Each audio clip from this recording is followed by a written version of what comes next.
Иако се уште во минимални граници, случаите на трговија со луѓе не го одминуваат ниту кочани.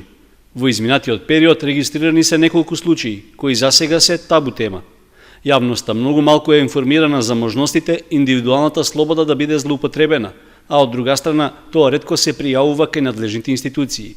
Сепак, користењето странска помош и искуства можат да расветлат многу случаи што можат да се третираат како трговија со луѓе, поради што координативното тело во општина Кочани, што е оформено за превентивно дејствување против овие негативни појави, добива поддршка во вид на обука од Германското друштво за интернационална соработка ГИЗ. Ние прв пат кога дојдовме во контакт со Германското друштво, кажешме дека кај нас нема трговија со луѓе, меѓутоа сега со текот на времето, пошто малку сме подлабоко инволвирани во оваа проблематика, гледаме дека и не е баш така.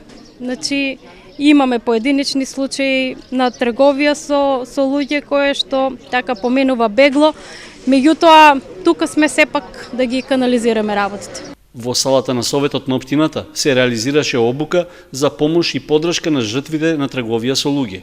Соработката со ГИЗ иницираше проект во кој освен превентивното работење против трговијата со луѓе, опфаќа и социјална заштита на ранливите категории граѓани.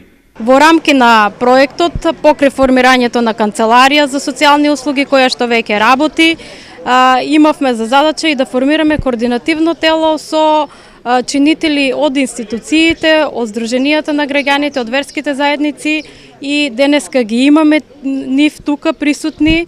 Значи целта е да се презентира деловникот, да се види кои се нивните задачи, кои се нивните ингеренции во делот како членови на координативното тело, за да можеме понатаму одделно да работиме во групи, бидејќи се работи за едно поголемо тело кое што секако не може да работи заедно. На обуката во Кочани имаше представници од повеќе области во општеството, почнувајќи од образованието, детската заштита, социјалната заштита, полицијата, здравството и другите институции.